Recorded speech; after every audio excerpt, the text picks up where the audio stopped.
Allazi khalaqal mauta, dia yang menciptakan mati, wal hayata, dia yang menciptakan hidup. Untuk apa? Liyabluwakum ayyukum ahsanu amala, untuk menguji siapa yang paling baik amalnya.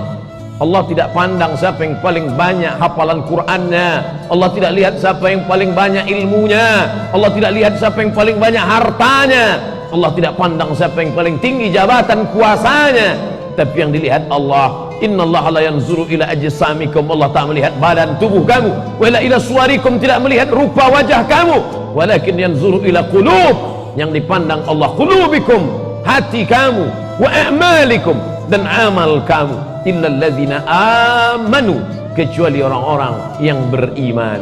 Apa itu iman? At-tasdiqu bil qalbi, dibenarkan oleh hati. Cukupkah hati saja? Tidak. Al-iqraru bil lisan, diucapkan dengan lidah. Maka bersyahadat bagi yang mu'allaf masuk Islam, disaksikan. Selesai salat Jumat ini, kata pengurus masjid, jangan pulang karena kita menyaksikan ada saudara kita yang akan bersyahadat. Lalu ditanya, apakah engkau bersyahadat karena ada paksaan? Tidak. Apakah karena hanya ingin menikahi muslimah anak orang Islam? Tidak. Lalu kenapa? Karena kesadaran. Maka disaksikan semua orang beriman, dia berkata asyhadu an la ilaha illallah. Cukupkah hanya itu? Tidak. Karena banyak yang percaya kepada Allah tapi menolak Muhammad, maka disertai dengan asyhadu anna Muhammadan Rasulullah. Itu yang diulang dalam azan, itu diulang lagi dalam iqamat, itu yang diulang lagi dalam tasyahud awal, itu juga yang diulang lagi dalam tasyahud akhir.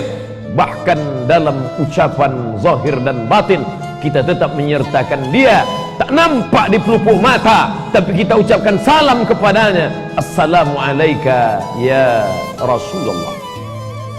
Lalu kemudian setelah orang beriman, tak cukup hanya hati, disertai dengan lidah. Wal amalu bil arkan, anggota tubuhnya ikut beramal. Illal ladzina amanu, orang beriman dia tidak masuk dalam yang rugi.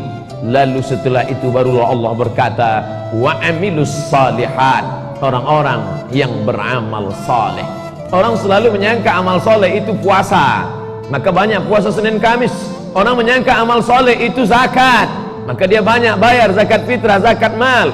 Orang menyangka amal soleh itu adalah baca Quran, khatam Quran. Betul, tidak salah, itu semua amal soleh. Tapi makna amal soleh yang umum adalah semua perbuatan yang dilandasi iman atas nama Allah.